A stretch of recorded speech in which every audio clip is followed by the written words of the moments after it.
নমস্কাৰ আজি আমি দশম মানৰ ইতিহাসৰ এটা পাঠ MCQ লৈ আহিছো আৰু এই পাঠটো হৈছে অসমত ব্ৰিটিছ বিৰোধী জাগৰণ আৰু কৃষক বিদ্ৰোহ। এই কৃষক বিদ্ৰোহ আৰু ব্ৰিটিছ বিৰোধী জাগৰণটো কেতিয়াৰ পৰা আৰম্ভ হৈছিল তাৰ ওপৰত হ'ব পৰা MCQ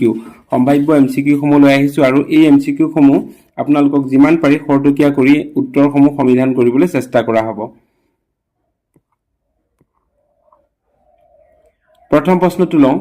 কিমান চনত মহাৰাণী ঘোষণাপত্ৰ জাৰি কৰা হৈছিল? অপশ্যন এ দিয়া আছে 1857, বি দিয়া আছে 1858, চি দিয়া আছে 1859, ডি দিয়া আছে 1860। ইয়াৰে ভিতৰত শুদ্ধ বিকল্পটো হ'ব অপশ্যন বি 1858 চনত। অৰ্থাৎ মহাৰাণী ঘোষণাপত্ৰখন কিমান চনত জাৰি কৰা হৈছিল? 1858 চনত। ওকে, নেক্সট কুৱেশ্যনটো লওঁ। কুৱেশ্যন নম্বৰ 2 কি আছে? ব্ৰিটিছৰ বিৰুদ্ধে আৰম্ভ কৰা প্ৰথম কৃষক বিদ্ৰোহ কোনটো? অসমত যিবিলাক কৃষক বিদ্ৰোহ হৈছিল তাৰে ভিতৰত প্ৰথম কৃষক বিদ্ৰোহ কোনটো যিটো ব্ৰিটিছৰ বিৰুদ্ধে আছিল? অপশ্যন এ ৰঙিয়াৰ বিদ্ৰোহ, বি লাচিমাৰ বিদ্ৰোহ, চি ফুলগুৰি ধেৱা, ডি পথৰুঘাট বিদ্ৰোহ। ইয়াৰে ভিতৰত শুদ্ধ বিকল্পটো হ'ব ব্ৰিটিছৰ বিৰুদ্ধে আৰম্ভ কৰা প্ৰথম কৃষক বিদ্ৰোহ আছিল ফুলগুৰি ধেৱা। অৰ্থাৎ অপশ্যন 3 টো ইয়াতে শুদ্ধ হ'ব। তাৰপিছত আমি নেক্সট কুৱেশ্যন যাওঁ। কি আছে কুৱেশ্যন 3? কিমান চনত চিপাহী বিদ্ৰোহৰ সূচনা হৈছিল? অপশ্যনসমূহ দিয়া আছে 1857 চনৰ 5 মে, 1857 চনৰ 7 মে, 1857 চনৰ 10 মে, 1857 চনৰ 13 মে। ইয়াতে আমি সকলোৱে জানো যে চিপাহী বিদ্ৰোহ 1857 চনতে হৈছিল, কিন্তু আমাক তাৰিখটো সোধা হৈছে কাৰণ তাৰিখটো ক্ষেত্ৰতে আমি খেলি মেলি লগাওঁ। গতিকে তাৰিখটো হ'ব 1857 চনৰ 10 মে। 1857 চনৰ 10 মে তাৰিখত চিপাহী বিদ্ৰোহৰ সূচনা হৈছিল। অপশ্যন চি টো ইয়াতে শুদ্ধ হ'ব। নেক্সট কুৱেশ্যন আমি কুৱেশ্যন 4 কি আছে? চিপাহী বিদ্ৰোহী সূত্ৰপাত হোৱা ঠাইখনৰ নাম কি? অৰ্থাৎ চিপাহী বিদ্ৰোহ সূত্ৰপাত হোৱা ঠাইখনৰ নাম কি? কুৱেশ্যনটো তেনেকৈ হ'ব লাগিছিল। Option A Lucknow, B Allahabad, C Meerut, D Kanpur. ইয়াৰে ভিতৰত শুদ্ধ অপশ্যনটো হ'ব অপশ্যন চি মিৰাটত। অৰ্থাৎ চিপাহী বিদ্ৰোহৰ প্ৰথম সূচনা হৈছিল মিৰাটত। নেক্সট কুৱেশ্যন চাওঁ। কুৱেশ্যন 5 কি আছে? 1858 চনৰ 26 ফেব্ৰুৱাৰীত মণিৰাম দেৱানৰ লগত কোনজন মুক্তিযুঁজাৰুক ফাঁচি দিয়া হৈছিল? অপশ্যনসমূহ দিয়া আছে এ পিয়লি বৰুৱা, বি মধু মল্লিক, চি পিয়লি ফুকন, ডি দুতিৰাম বৰুৱা। 1858 চনৰ 26 ফেব্ৰুৱাৰীত মণিৰাম দেৱানৰ লগত একেলগে ফাঁচি দিয়া হৈছিলে পিয়লি বৰুৱাক। আমি অকণমান খেলিমেলি লগাওঁ এই ক্ষেত্ৰত পিয়লি বৰুৱা আৰু পিয়লি ফুকন। আমি মনত ৰাখিব লাগিব যে মণিৰাম দেৱানৰ লগত জড়িত হৈ আছে পিয়লি বৰুৱা আৰু গুমধৰ কোঁৱৰৰ লগত জড়িত হৈ আছে পিয়লি ফুকন। গতিকে আমাৰ মণিৰাম দেৱানৰ লগত যিগৰাকী ফাঁচি হৈছিলে সেইগৰাকী ব্যক্তি আছিলেগৈ পিয়লি বৰুৱা। অপশ্যন এ টো ইয়াতে শুদ্ধ হ'ব। নেক্সট কুৱেশ্যন চাওঁ। কুৱেশ্যন 6 কি দিয়া আছে? ফুলগুৰি ধেৱা কিমান চনত সংঘটিত হৈছিল? ফুলগুৰি ধেৱা আমি ইতিমধ্যে পাইছোঁ যে অসমৰ প্ৰথমটো কৃষক বিদ্ৰোহ আছিলে ফুলগুৰি ধেৱা, আৰু এই ফুলগুৰি ধেৱা নগাঁও অঞ্চলৰ ফুলগুৰি নামৰ স্থানত হৈছিলে, কিন্তু কিমান চনত হৈছিল? অপশ্যনসমূহ দিয়া আছে 1857, বি 1858, চি 1861, ডি 1864। ইয়াৰে ভিতৰত শুদ্ধ বিকল্পটো হ'ব অপশ্যন চি 1861। 1861 চনত ফুলগুৰি ধেৱা সংঘটিত হৈছিল। নেক্সট কুৱেশ্যন 7, তলৰ কোনগৰাকী ইংৰাজ বিষয়া ফুলগুৰি ধেৱাৰ লগত জড়িত? অৰ্থাৎ ফুলগুৰি ধেৱা যেতিয়া সংঘটিত হৈছিলে সেই ফুলগুৰি ধেৱাত কোনগৰাকী ইংৰাজ বিষয়া আছিলে? J D Anderson, G D চাৱাৰ্ছ, lieutenant Singer, J W Quinton. ইয়াৰে ভিতৰত শুদ্ধ বিকল্পটো হ'ব অপশ্যন চি লেফটেনেণ্ট ছিংগাৰ। যিগৰাকী ব্যক্তি আছিলে ফুলগুৰি ধেৱাৰ লগত বিষয়া হিচাপে ইংৰাজ বিষয়া হিচাপে সেইগৰাকী আছিল লেফটেনেণ্ট ছিংগাৰ। তলৰ উক্তিসমূহৰ অসত্য বিকল্পটো কি? অপশ্যনসমূহ দিয়া আছে পথৰুঘাট বিদ্ৰোহৰ লগত জে ডি এণ্ডাৰছন জড়িত, মণিপুৰ বিদ্ৰোহৰ লগত জে ডব্লিউ কুইণ্টন জড়িত, নগা বিদ্ৰোহৰ লগত কৰ্ণেল জনষ্টন জড়িত, আৰু ডি দিয়া আছে জয়ন্তীয়া বিদ্ৰোহৰ লগত লেফটেনেণ্ট ছিংগাৰ জড়িত। ইয়াৰে ভিতৰত কোনগৰাকী ব্যক্তি কোনটো বিদ্ৰোহৰ লগত জড়িত নাছিল আমি সেইটোৱে হ'ব অসত্য।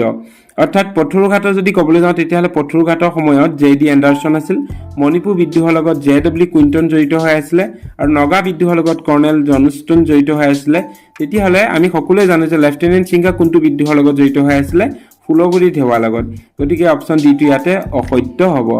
লেফটেনেণ্ট ছিংগাৰ জয়ন্তীয়া বিদ্ৰোহৰ লগত নাছিল, লেফটেনেণ্ট ছিংগাৰ ফুলগুৰি ধেৱাৰ লগত জড়িত হৈ আছিল। নেক্সট কুৱেশ্যন 9 চাওঁ। কি আছে? অসমত কিমান চনত ডাক প্ৰথা বিলুপ্তি হৈছিল? অপশ্যনসমূহ দিয়া আছে 1843, 1858, 1861, 1871। ইয়াৰে ভিতৰত শুদ্ধ বিকল্পটো হ'ব অপশ্যন এ 1843 চনত। 1843 অসমত ডাক প্ৰথা বিলুপ্তি সাধন কৰা হৈছিল। অপশন এ ইয়াতে শুদ্ধ হ'ব 10 কিমান চনত পোন প্ৰথমবাৰলৈ অসমত টিকট কৰ আৰোপ কৰা হয় অসমত টিকট কৰ প্ৰথমবাৰৰ কাৰণে আৰোপ কৰা হয় option A 1853 B 1854 C 1858 D 1861 ইয়াৰে ভিতৰত শুদ্ধ বিকল্পটো হ'ব অপশন সি 1858 অসমত প্ৰথমবাৰৰ বাবে টিকট কৰ আৰোপ কৰা হয় সিপাহী বিদ্ৰোহৰ পিছত 1858 চনত অৰ্থাৎ অপশন সি টো ইয়াতে শুদ্ধ বিকল্প হ'ব নেক্সট কোৱেশ্চন 11 চাও কি আছে কৃষক বিদ্ৰোহৰ ক্ষেত্ৰত তল কোনটো উক্তি সত্য নহয় অপশনসমূহ দিয়া আছে ৰঙিয়াৰ বিদ্ৰোহ হৈছিল 1893 পথৰুঘাটৰ ৰণ হৈছিল 1896 কামৰূপৰ লাচিমা বিদ্ৰোহ হৈছিল 1894 ফুলগুৰি ৰণ সংঘটিত হৈছিল 1861 চনত এই যিসমূহ বিদ্ৰোহৰ কথা উল্লেখ কৰা হৈছে আটাইসমূহ বিদ্ৰোহ অতিকৈ উল্লেখনীয় আটাইবোৰ আমি বিদ্ৰোহৰ তাৰিখ চন মনত ৰখাটো অতিকৈ দৰকাৰ কাৰণ কোনোবা এটা নহয় কোনোবা এটা কৃষক বিদ্ৰোহৰ বিষয় পৰীক্ষাত অহা দেখা যায় MCQ হিচাপে গতিকে ইয়াতে যদি অপশনসমূহ যাওঁ সত্য নহয় কোনটো ভুলকৈ সন্নিবিষ্ট হৈছে সেইটো আমি যদি বিচাৰিবলৈ যাওঁ ৰঙিয়া বিদ্ৰোহ হৈছিল 1893 এটো সম্পূৰ্ণ শুদ্ধ আছে পথৰুঘাটৰ ৰণ হৈছিল 1896 এটো ভুলকৈ আছে কাৰণ পথৰুঘাটৰ ৰণ 1894 হৈছিল পিছৰ কেটা চাও আমি কামৰূপৰ লাচিমা বিদ্ৰোহ হৈছিল 1894 এটো সম্পূৰ্ণ শুদ্ধ হৈ আছে কাৰণ কামৰূপৰ লাচিমা বিদ্ৰোহ 1894 তে হৈছিল আৰু ফুলগুৰি ৰণ সংঘটিত হৈছিল বা ফুলগুৰি ঢেৱা সংঘটিত হৈছিল 1861 অৰ্থাৎ অপশন বি টো ইয়াত ভুলকৈ দিয়া আছে কামৰূপৰ লাচিমা বিদ্ৰোহ আৰু পথৰুঘাটৰ ৰণ একে সময়তে হৈছিল 1894 গতিকে বি অপশনটো ইয়াতে শুদ্ধ নহয়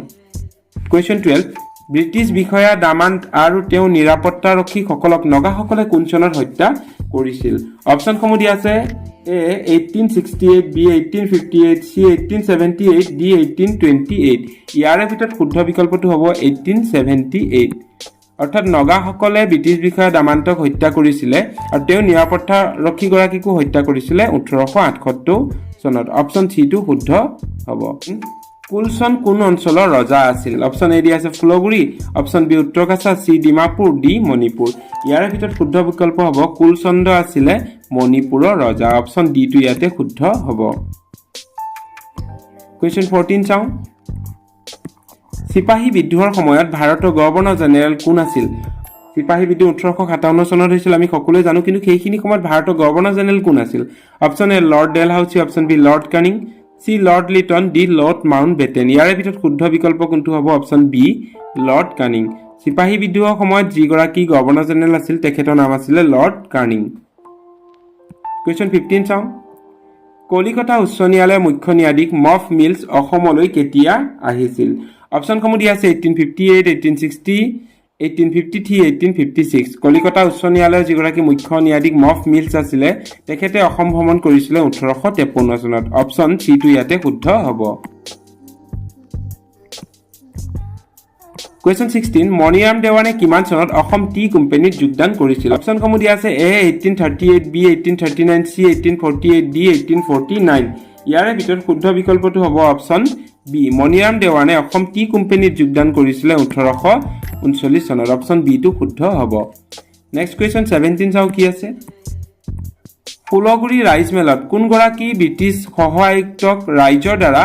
হত্যা কৰা হৈছিল অপশনসমূহ দিয়া আছে এ কেপ্টেইন হলৰত বি দিয়া আছে লৰ্ড কানিং সি দিয়া আছে লেফটেনেণ্ট সিংগাৰ ডি দিয়া আছে কেপ্টেইন লুথাৰ ইয়াৰে ভিতৰত শুদ্ধ বিকল্পটো আমি জানো যে লেফটেনেণ্ট সিংগাৰ আছিল কাৰণ ফুলগুৰি ৰাইজ মেলত লেফটেনেণ্ট সিংগাৰক ৰাইজে কোবাই কোবাই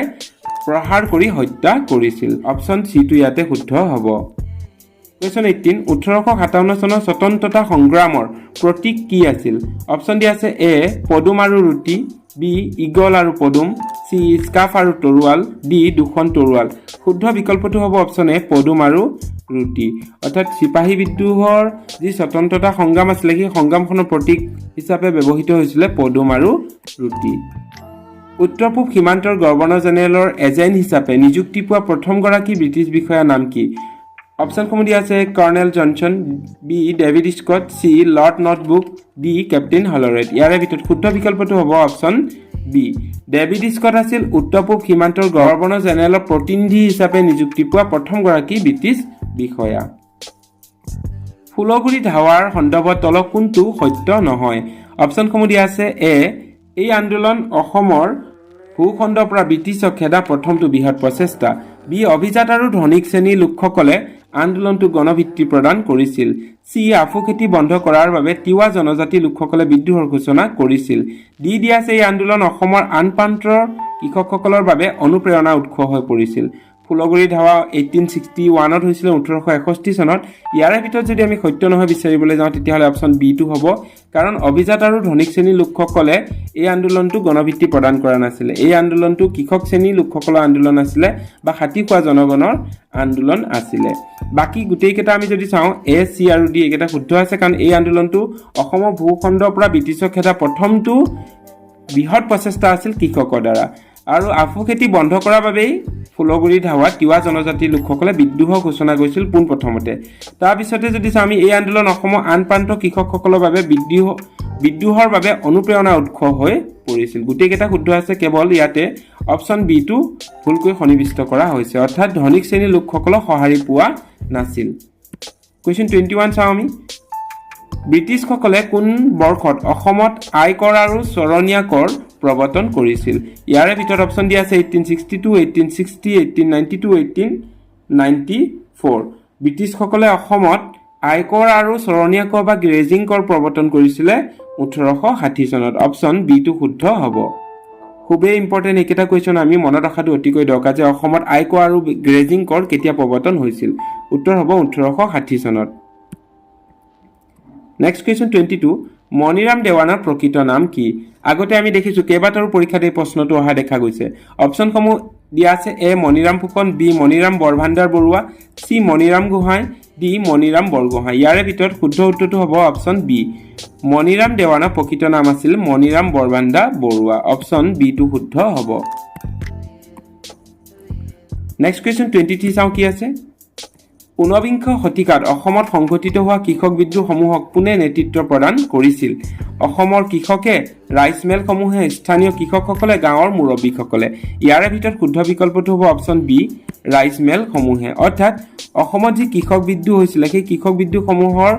মূল নেতৃত্ব বহন কৰিছিল অসমত হোৱা ৰাইচ মিলসমূহে কুৱেশ্যন 24 1881 চনত উত্তৰ কাছাৰৰ জনগোষ্ঠীয় লোকসকলে কৰা বিদ্ৰোহৰ নেতা কোন আছিল অপচনসমূহ দিয়া আছে গুমধৰ কোঁৱৰ বি উকিয়াং ননবা চি জয়ন্তীয়া বেজ ডি সম্বোধন কছাৰী 1881 চনত উত্তৰ কাছাৰত যি বিদ্ৰোহ হৈছিল সেই বিদ্ৰোহত জনগোষ্ঠীয় নেতা আছিল সম্বোধন কছাৰী যাৰ নেতৃত্বত উত্তৰ কাছাৰৰ জনগোষ্ঠীয় লোকসকলে বিদ্ৰোহ ঘোষণা কৰিছিল অপচন ডি টো শুদ্ধ হ'ব সম্বোধন কছাৰী কুৱেশ্যন 25 চাওঁ 1826 চনত ব্ৰিটিছে অসম অধিকাৰ কৰাৰ পাছত অসমত সংগঠিত ৰূপত প্ৰথম বিদ্ৰোহকাৰী নেতাগৰাকী কোন আছিল অৰ্থাৎ 1826 চনত ব্ৰিটিছে যেতিয়া অসমখন দখল কৰিছিল তাৰ পিছত অসমত কোনগৰাকী নেতাই প্ৰথমবাৰৰ বাবে সংগঠিত ৰূপত বিদ্ৰোহ আৰম্ভ কৰিছিল অপচন দিয়া আছে Maniram Dewan B Gomdhar Konwar C Piyali Barua D Piyali Phukan ইয়াৰে ভিতৰত শুদ্ধ বিকল্পটো হ'ব অপচন বি গুমধৰ কোঁৱৰ নেতৃত্বতে 1826 চনত পাছত ব্ৰিটিছে অসম অধিকাৰ কৰাৰ পাছত প্ৰথমটো সংগঠিত ৰূপ দিছিল আন্দোলনৰ গুমধৰ কোঁৱৰে কুৱেশ্যন 26 তলৰ মন্তব্যসমূহৰ পৰা সত্য বিকল্পটো চিহ্নিত কৰা ইয়াতে আমাক দুটা মন্তব্য দিয়া আছে 1 1835 চনত জয়ন্তীয়া ৰাজ্য ইংৰাজসকলৰ হাতলৈ যায় 2 দিয়া আছে উকিয়াং নংবাহৰ ফাঁচীৰ পাছত 1863 চনত জয়ন্তীয়াসকল ব্ৰিটিছৰ ওচৰত আত্মসমৰ্পণ কৰে এই মন্তব্যসমূহৰ পৰা সত্য বিকল্পটো আমাক বাছিব দিয়া হৈছেগৈ দিয়া আছে কেৱল 1 সত্য বি কেৱল 2 সত্য চি 1 আৰু 2 দুইটাই সত্য ডি 1 আৰু 2 দুইটাই অসত্য এনে ধৰণৰ প্ৰশ্নসমূহত আমি যিটো ষ্টেটমেন্ট দিয়া থাকে বা উক্তি দিয়া থাকে তাক আমি প্ৰথমতে ভালদৰে নিৰীক্ষণ কৰিব লাগিব ইয়াতে উক্তি দুটা কি আছে যে 1835 চনত জয়ন্তীয়া ৰাজ্য ইংৰাজসকলৰ হাতলৈ যায় এটো সম্পূৰ্ণ শুদ্ধ উকিয়াং